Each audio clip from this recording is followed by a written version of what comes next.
Bismillahirrahmanirrahim. Assalamualaikum warahmatullahi wabarakatuh. Nama saya Pang Riyadi dari kelas A2 Prodi Manajemen. Di video kali ini saya akan mencoba menjawab soal UTS Manajemen Sumber Daya Manusia 1 yang dibimbing oleh Ibu Yulianita Rahayu, SEMDA, selaku dosen mata kuliah tersebut. Langsung saja ke pertanyaan pertama. Jelaskan apa yang dimaksud dengan manajemen sumber daya manusia dan bagaimana hubungannya dengan proses manajemen. Manajemen sumber daya manusia atau MSDM adalah suatu ilmu atau cara bagaimana mengatur hubungan serta peranan sumber daya yang dimiliki oleh setiap individu, baik secara efisien maupun efektif, serta dapat digunakan dengan maksimal sehingga tercapainya tujuan bersama perusahaan, karyawan, dan juga masyarakat yang akan menjadi maksimal. Hubungannya dengan proses manajemen ada melalui perencanaan, di mana menentukan sasaran dan standar-standar, membuat aturan dan prosedur, menyusun rencana-rencana, dan melakukan peramalan. Terus ada juga melalui pengorganisasian, di mana memberikan tugas spesifik kepada setiap bawahan, membuat divisi-divisi, mendelegasikan wewenang kepada bawahan, dan juga membuat jalur wewenang. Ada juga melalui penyusunan staf, di mana menentukan tipe orang yang harus dipekerjakan, merekrut calon karyawan, memilih karyawan, menetapkan standar prestasi, memberikan kompensasi kepada karyawan, mengevaluasi prestasi, memberikan konseling kepada karyawan, dan juga mengembangkan karyawan. Selanjutnya ada melalui kepemimpinan, di mana mendorong orang lain untuk menyelesaikan pekerjaan, mempertahankan semangat kerja, dan memotivasi bawahan. Pertanyaan selanjutnya, berikan contoh mengenai bagaimana konsep dan teknik manajemen dapat berguna bagi semua manajer.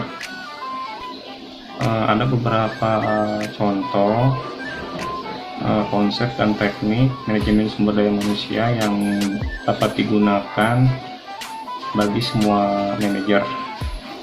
Yang pertama itu ada melakukan analisis pekerjaan, di mana menentukan pekerjaan setiap karyawan. Selanjutnya ada merencanakan kebutuhan tenaga kerja dan merekrut calon karyawan. Selanjutnya ada memilih calon karyawan. Selanjutnya ada mengorientasi dan melatih karyawan-karyawan baru.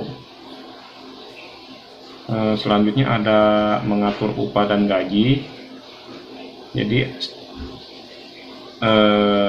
memberikan kompensasi terhadap karyawan. Dan yang terakhir ada memberikan intensif dan keuntungan. Pertanyaan selanjutnya, jelaskan bagaimana Anda melakukan sebuah analisis pekerjaan. Kalau menurut opini saya, cara melakukan analisis pekerjaan yaitu dengan cara perekrutan dan penyelesaian. Analisis pekerjaan memberikan informasi mengenai kebutuhan pekerjaan dan juga karakteristik manusia yang dibutuhkan untuk melakukan aktivitas ini. Informasi ini dalam bentuk deskripsi dan spesifikasi pekerjaan yang digunakan untuk membantu manajemen menentukan jenis orang yang akan direkrut dan juga dipekerjakan. Selanjutnya pertanyaan nomor 4, apakah menurut Anda semua perusahaan benar-benar dapat berhasil tanpa deskripsi pekerjaan yang terperinci? Berikan alasan jika jawabannya iya atau tidak. Kalau menurut saya jawabannya tidak, karena setiap perusahaan itu pasti memberikan penjelasan gambaran umum tentang sebuah pekerjaan yang dilakukan, dengan kata lain job description, yang berfungsi untuk menjalankan tugas, tanggung jawab, serta wewenang yang akan dipegang pada sebuah jabatan. Pertanyaan selanjutnya nomor 5, jelaskan secara singkat setiap langkah dalam proses rekrutmen dan seleksi. Yang pertama, untuk rekrutmen ini terdiri dari beberapa langkah. Yang pertama itu ada menganalisis kebutuhan posisi dan jabatan. Yang kedua itu merencanakan proses perekrutan. Dan yang ketiga memasang iklan lowongan kerja. Yang keempat memproses lamaran kerja dan melakukan interview atau wawancara. Yang kelima itu memilih kandidat yang sesuai dan membuat penawaran kerja. Dan yang terakhir menerima karyawan baru. Sedangkan seleksi ada 5 langkah. Yang pertama itu seleksi lamaran kerja. Seleksi lamaran kerja artinya memilih surat-surat lamaran dan mengelompokkan atas surat lamaran yang memenuhi syarat maupun yang tidak memenuhi syarat. Lamaran yang memenuhi syarat biasanya dipanggil untuk mengikuti seleksi berikutnya.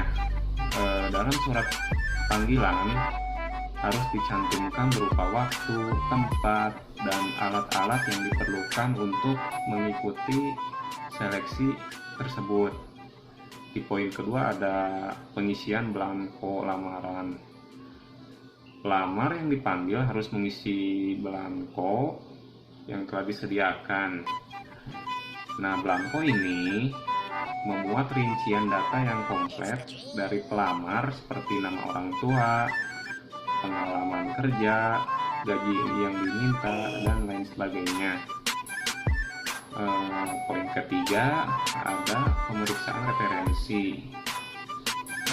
Memeriksa referensi adalah yang meneliti siapa referensi pelamar, dipercaya atau tidaknya untuk memberikan informasi mengenai sifat, perilaku, pengalaman kerja, dan hal-hal lain yang dianggap penting dari pelamar tersebut. Poin keempat ada wawancara pendahuluan. Wawancara berarti tanya jawab yang dimaksud memperoleh data atau informasi lebih mendalam secara langsung dari pelamar. Dengan wawancara, pewawancara yang berpengalaman dan jeli juga dapat menggali kemampuan si pelamar tersebut. Yang poin terakhir ada tes penerimaan. Tes penerimaan adalah proses untuk mencari calon karyawan yang disesuaikan dengan spesifikasi jabatan atau pekerjaan yang akan dijabat. Jenis tes penerimaan calon karyawan adalah wawancara dan cara tertulis.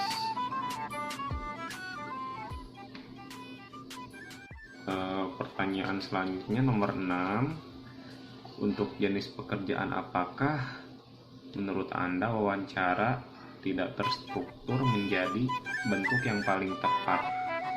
Jelaskan alasannya. Kalau menurut saya, profesi yang wawancaranya tidak terstruktur itu adalah sales promotion girls atau SPB, karena di profesi tersebut tidak diharuskan memiliki skill khusus, karena banyak orang yang bisa melakukannya. Nah, pada saat rekrutan, HRD itu hanya menilai dari segi pandai berbicara, bisa atau tidaknya gitu. Pertanyaan yang terakhir, jelaskan mengapa penetapan kebijakan kompensasi harus sejalan dengan strategi bisnis perusahaan. Kalau menurut pendapat saya, kompensasi harus sejalan dengan strategi bisnis perusahaan itu supaya tujuan perusahaannya akan tercapai dan juga sesuai target yang diinginkan.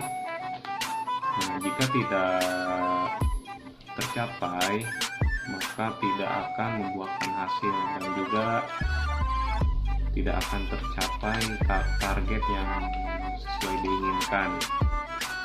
Selain itu, perusahaan juga dapat memantau pekerjanya supaya lebih rajin, disiplin waktu dalam menjalankan pekerjaan yang sesuai dengan apa yang dikerjakan di dalam bisnis tersebut. Mungkin cukup sekian jawaban dari UTS saya. Sebelumnya mohon maaf apabila jawabannya kurang memuaskan atau apa, karena saya gugup dan banyak kekurangan juga. Wabillahi taufiq wal hidayah. Wassalamualaikum warahmatullahi wabarakatuh.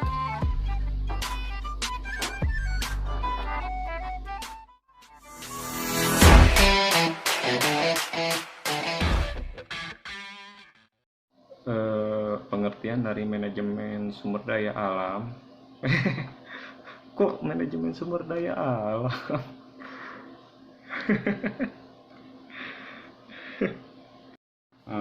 Pertanyaan terakhir, jelaskan mengapa penetapan kebijakan kompensasi harus sejalan dengan strategi bisnis perusahaan. Kalau menurut saya, kompensasi harus sejalan dengan strategi bisnis.